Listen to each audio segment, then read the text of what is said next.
വേറെ കറിയൊന്നും ഇല്ലാതിരിക്കുമ്പോൾ തൈരൊക്കെ വീട്ടിലിരിക്കുന്നുണ്ടെങ്കിൽ എളുപ്പത്തിൽ ഈസി ആയിട്ട് തയ്യാറാക്കി എടുക്കാൻ പറ്റുന്ന ഒന്നാണ് പുളിശ്ശേരി. ഈ പുളിശ്ശേരി എങ്ങനെയാണ് കുറച്ച് ടേസ്റ്റി ആയിട്ടുള്ള രീതിയിൽ വീട്ടിൽ തയ്യാറാക്കാമെന്ന് നോക്കാം.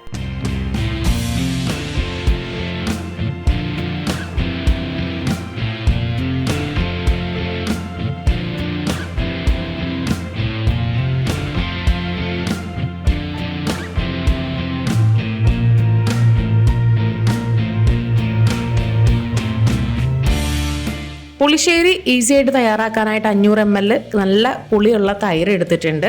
ഇതിൻ്റെ ഒപ്പം നമുക്ക് വേണ്ടത് 5-6 വെളുത്തുള്ളി, 1/4 ടീസ്പൂൺ മഞ്ഞൾപ്പൊടി, ആവശ്യത്തിന് ഉപ്പ്, 3-4 ചുവന്നുള്ളി, ചെറിയ കഷ്ണം ഇഞ്ചി, കടുക്, ഉലുവ, പകുതി ഭാഗം തേങ്ങ ചിരകിയത്, കറിവേപ്പില, എരിവിനാവശ്യമായത്ര മുളക്.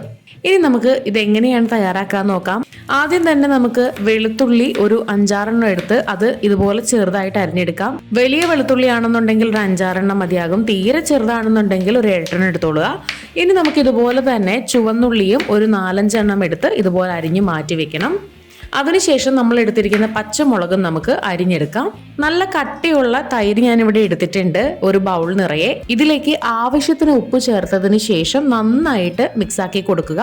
ഒട്ടും കട്ടകളൊന്നും ഉണ്ടാവാൻ പാടില്ല. നല്ലൊരു ക്രീമി കൺസിസ്റ്റൻസിയിലേക്ക് നമുക്ക് ഈ ഒരു തൈര് കിട്ടണം.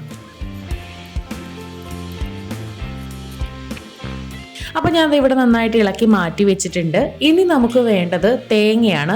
ഒരു ചെറിയ ബൗൾ, അതായത് ഒരു പകുതി ഭാഗം തേങ്ങ നന്നായിട്ട് ചിരകിയത് ഇവിടെ എടുത്തിട്ടുണ്ട്. ഇത് മിക്സിയിലേക്ക് ഇട്ട് കൊടുക്കുന്നുണ്ട്. ഇതിലേക്ക് 4-5 ചുവന്നുള്ളി ഇട്ട് കൊടുക്കുന്നുണ്ട്. ഇനി ആവശ്യത്തിന് ഉപ്പും ഒരു 1/4 ടീസ്പൂൺ മഞ്ഞൾപ്പൊടിയും ചേർത്ത ശേഷം വെള്ളം ഒഴിച്ചു കൊടുക്കുന്നുണ്ട്. ഒരുപാട് വെള്ളം ആവശ്യമില്ല, ഇത് അരയാൻ ആവശ്യമായ വെള്ളം മതി. അതിനുശേഷം ഞാൻ അരിഞ്ഞു വെച്ചിരുന്ന പച്ചമുളക് 2 ഇതിലേക്ക് ഇട്ട് കൊടുക്കുന്നുണ്ട്. നല്ല എരിവുള്ള പച്ചമുളക് ആയതുകൊണ്ടാണ് 2 എടുത്തത്. നിങ്ങൾക്ക് എരിവിനനുസരിച്ച് എടുക്കാം. എന്നിട്ട് നന്നായിട്ട് മിക്സിയിലിട്ട് ഇത് അരച്ച് നല്ല പേസ്റ്റ് ആക്കി എടുക്കുക.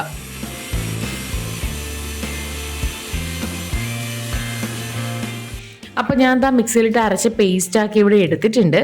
ഇനി മൺചട്ടി ചൂടാക്കി എടുക്കുക. മൺചട്ടിയിലാണ് നമ്മൾ ഈ ഒരു പുളിശ്ശേരി തയ്യാറാക്കുക. ഇതിലേക്ക് ഞാൻ ഈ ഒരു തവിക്ക് 2 തവി എണ്ണ ഒഴിച്ചു കൊടുക്കുന്നുണ്ട്. ഇതിലേക്ക് കുറച്ച് ഒരു 1/4 ടീസ്പൂണിലും താഴെ ഉലുവ ചേർത്ത് കൊടുക്കുന്നുണ്ട്.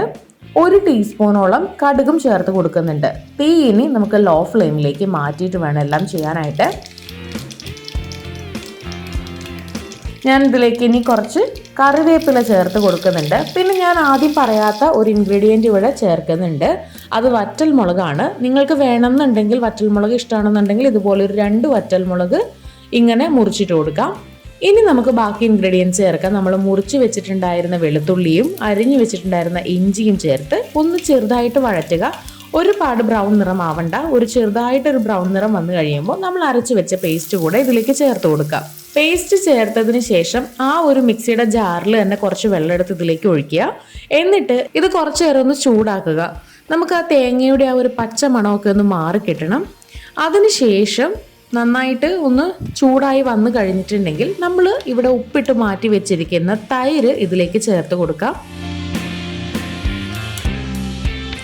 തൈര് ചേർത്തതിന് ശേഷം ആ തൈരിൻ്റെ പാത്രത്തിൽ തന്നെ കുറച്ച് വെള്ളം കൂടെ ചേർത്ത് നമുക്കിതൊന്ന് ഇളക്കിയെടുക്കാം.